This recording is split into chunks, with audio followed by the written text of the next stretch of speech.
Salam kerahiman. Hari ini saya ajak Bapak Ibu baca dari 1724.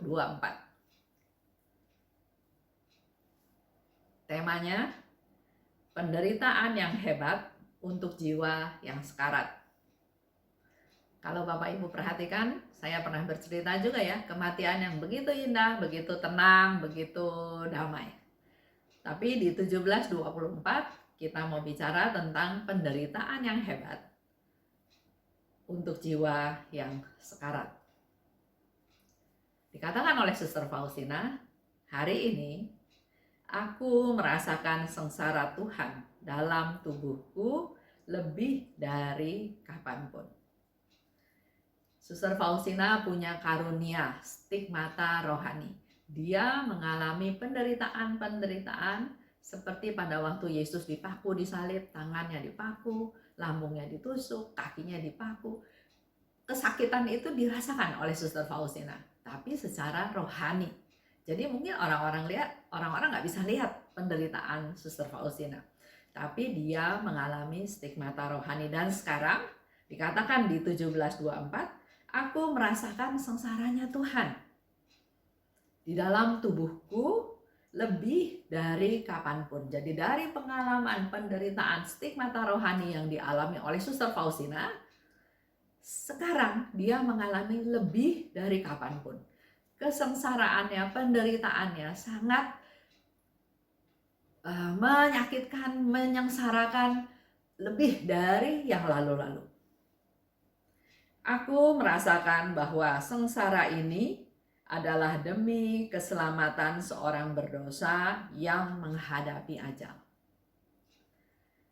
Penderitaan yang Suster Faustina alami diberitahukan pada kita semua bahwa penderitaan ini adalah demi keselamatan seorang berdosa yang menghadapi ajal.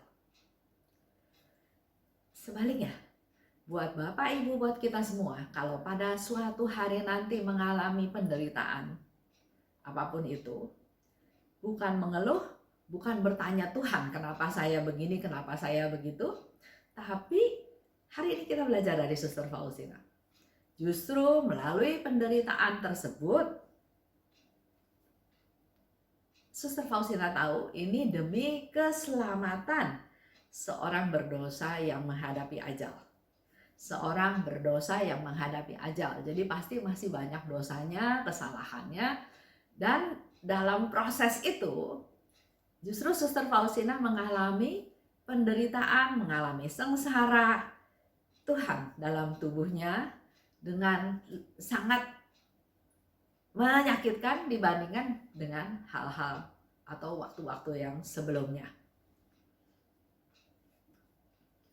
Positifnya dari cerita ini, dari sharing Suster Faustina, satu ya, bahwa tidak ada penderitaan yang sia-sia.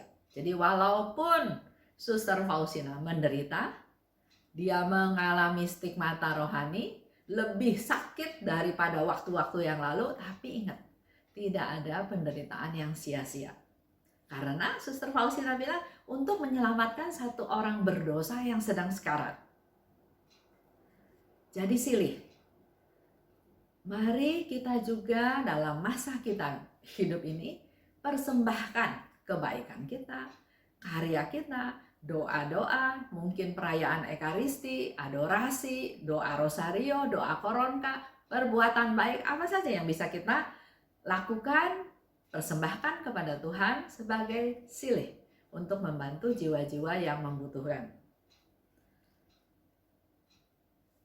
Persembahkan penderitaan pada Tuhan, dan sekaligus kita juga harus dengan rendah hati minta kekuatan dari Tuhan. Jangan Tuhan, ya sudah kalau memang harus menderita, ya sudah saya menderita. Nggak bakalan kuat.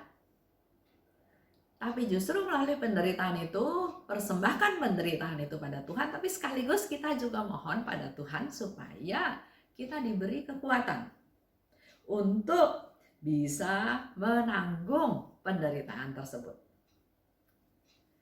Dulu saya pernah cerita Ibu Theresia Neumann. Dia seorang wanita biasa, petani di Jerman, tapi dia mengalami stigmata jasmani ya, tangan, kakinya berdarah, luka berdarah.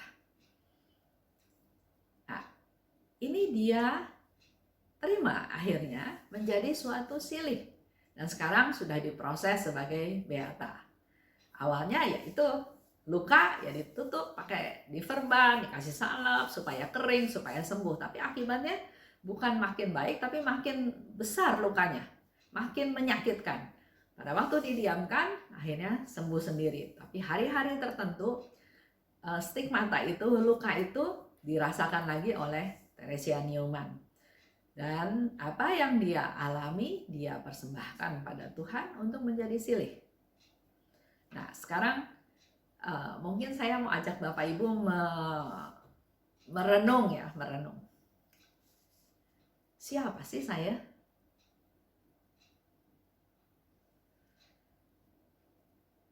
Orang-orang tahu saya adalah apa yang saya lakukan. Dari apa yang saya lakukan, orang tahu siapa saya.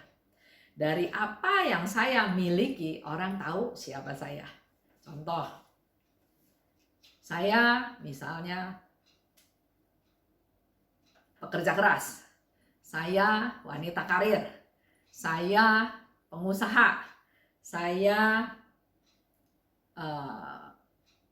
pemikir misalnya ya, atau saya yang lain. Silahkan Bapak Ibu juga berpikir. Orang tahu Bapak Ibu dari apa yang saya miliki, dari apa yang saya lakukan.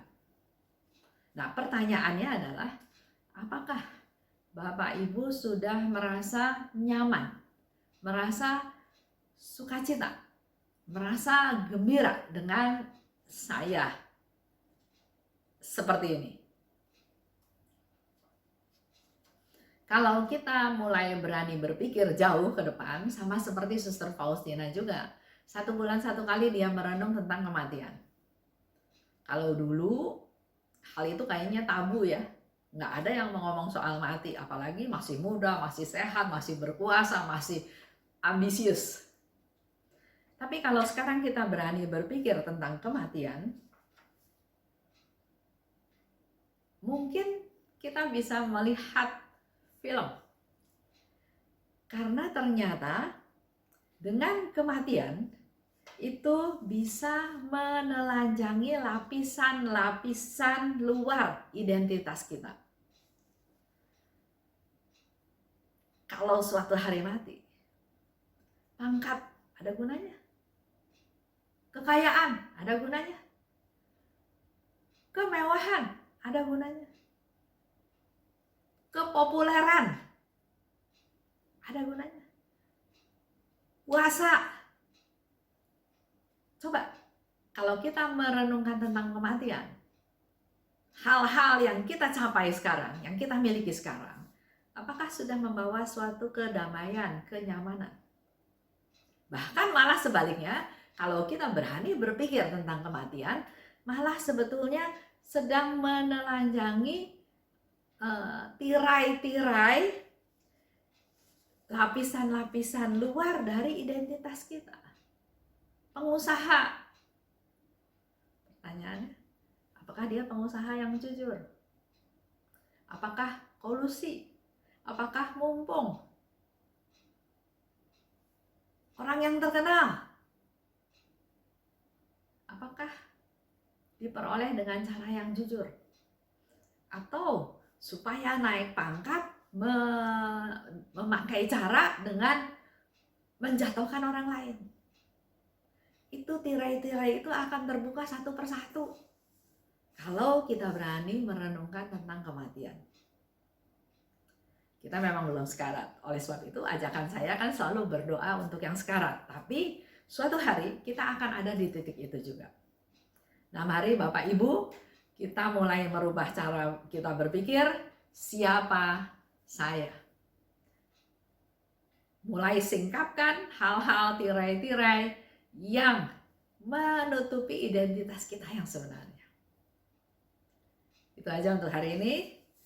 Terima kasih. Salam kerahiman.